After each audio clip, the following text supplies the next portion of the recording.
Bismillahirrahmanirrahim. Assalamualaikum warahmatullahi wabarakatuh. Alhamdulillahirabbil alamin wa bihi nasta'in ala umri waddin.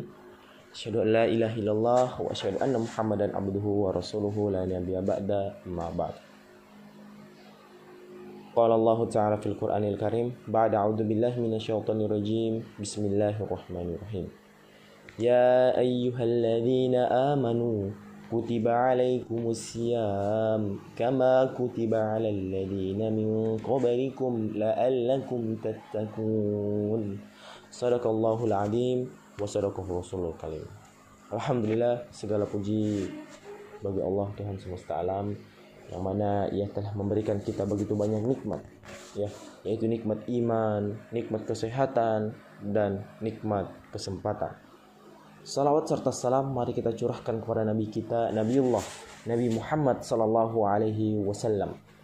Allahumma shalli ala sayyidina Muhammad wa ala ali Muhammad. Yang mana ia telah membawa zaman ini dari zaman kegelapan, dari zaman kebodohan menuju zaman yang penuh peradaban.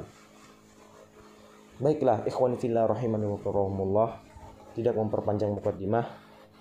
Insyaallah pada kesempatan kali ini saya akan membawakan kultum yang berjudul orang-orang yang merugi di bulan puasa Ramadan. Ya, baiklah. Jadi orang-orang yang merugi dalam puasa Ramadan ini terbagi menjadi 4 golongan. Ya, yang pertama adalah orang yang puasa dia hanya mendapatkan rasa haus dan lapar. Dan yang kedua adalah orang yang tidak melaksanakan salat tarawih sampai selesai.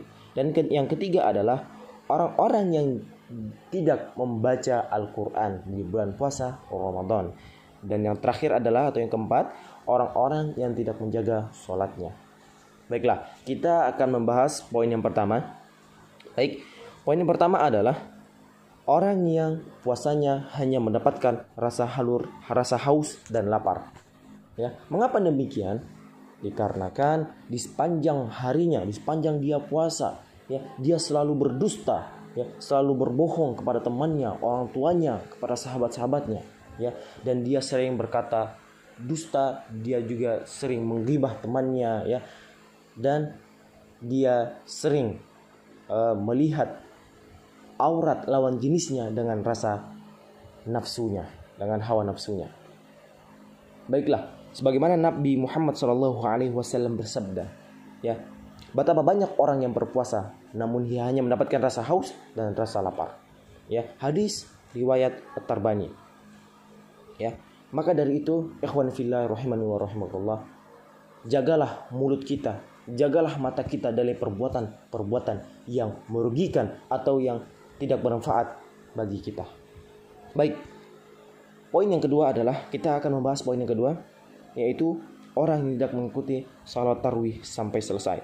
Ya, Nabi Muhammad SAW bersabda, orang yang salat tarawih mengikuti imam sampai selesai, ditulis baginya pahala salat semalam suntuk. Hadis riwayat Tirmizi, Ibnu Majah, dan Ahmad.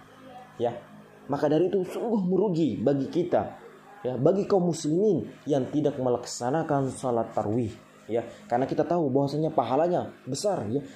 Pahalanya itu bagaikan kita sholat semalaman penuh, ya, semalaman suntuk dari isya sampai dengan subuh.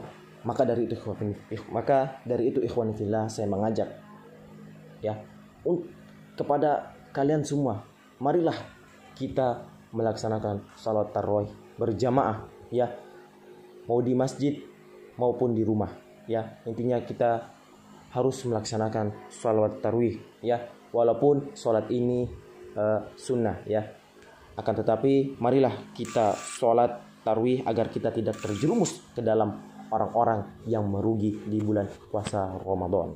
Ya, baiklah. Poin yang ketiga adalah orang yang jarang membaca Al-Quran.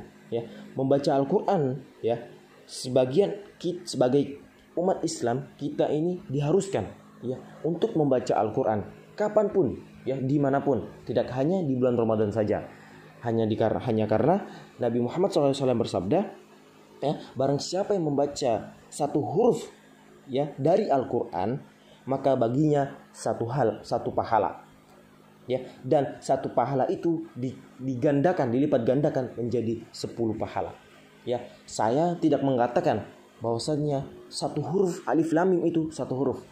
Akan tetapi alif satu huruf, lam satu huruf, dan mim satu huruf. Hadis riwayat At-Tirmizi. Ya. Baiklah. Maka dari itu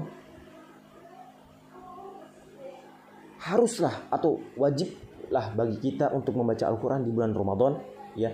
Karena barang siapa tidak membaca Al-Quran di bulan Ramadan ini sangat merugi bagi kita, sangat merugi bagi kita, ya. Dikarenakan pahala yang sudah dilipat gandakan oleh Allah Subhanahu wa taala.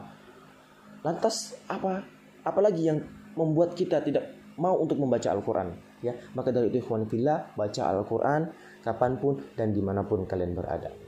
Baiklah, poin yang keempat, yang terakhir adalah orang yang tidak menjaga sholat, ya. Sholat adalah tiang agama bagi umat Islam, ya. Tentu sholat ini diwajibkan kepada seluruh umat Islam yang beriman, ya. Bukan hanya di bulan Ramadan saja, tapi di setiap harinya kita diwajibkan untuk melaksanakan sholat 5 waktu, ya. Sebagaimana Nabi Muhammad SAW bersabda, sesungguhnya pertama kali yang akan dihisab dari segenap amalan seorang hamba ialah sholatnya. Bila mana sholatnya baik, maka beruntunglah dia. Dan bila mana sholatnya rusak, maka merugilah dia. Hadis riwayat Tirmizi. Meninggalkan sholat wajib sama saja kita berpuasa dengan sama saja kita berpuasa dengan menahan rasa haus dan lapar, ya. Maka dari itu ikhwan fillah, marilah, ya, bukan mari lagi, itu wajiblah bagi kita untuk melaksanakan sholat 5 waktu di bulan puasa Ramadan, ya. Karena kalau kita tidak melaksanakan sholat 5 waktu, ya, jadi puasa kita itu sama aja bohong. Jadi kita puasa hanya menahan rasa haus dan lapar, ya. Ibaratnya seperti kalian mengisi air di dalam ember, ya. Kalian berpuasa sama saja kalian mengisi air dalam ember. Akan tetapi kalian tidak sholat, maka ember itu akan bolong. Jadi kalian mengisi air tak akan penuh, ya. Kalian mengisi, keluar lagi. Kalian mengisi air ke dalam ember dan airnya pun keluar karena bocor. Begitu juga dengan kalian tidak melaksanakan sholat. Kalian berpuasa, akan tetapi pahala itu akan hilang dengan begitunya, dikarenakan kalian tidak melaksanakan sholat. Maka dari itu ikhwan fillah, jagalah sholat kita, ya, di bulan puasa Ramadan ini. Dan jagalah kualitas ibadah kita, perbanyak membaca Al-Quran di bulan Ramadan ini, agar kita tidak terjerumus ke dalam orang-orang yang merugi di bulan puasa Ramadan. Baiklah, mungkin ini saja yang bisa saya sampaikan pada kesempatan kali ini. Bila ada salahnya, bila ada keliru, apabila ada kata-kata yang tidak mengenangkan hati ikhwan fillah rahimani wa rahimakumullah, maka dari itu saya meminta maaf. Apabila ada baiknya itu datang dari Allah Subhanahu wa taala, dan apabila ada buruknya itu datang dari saya sendiri. Akhirul kalam, summa astagfirukum. Assalamualaikum warahmatullahi wabarakatuh.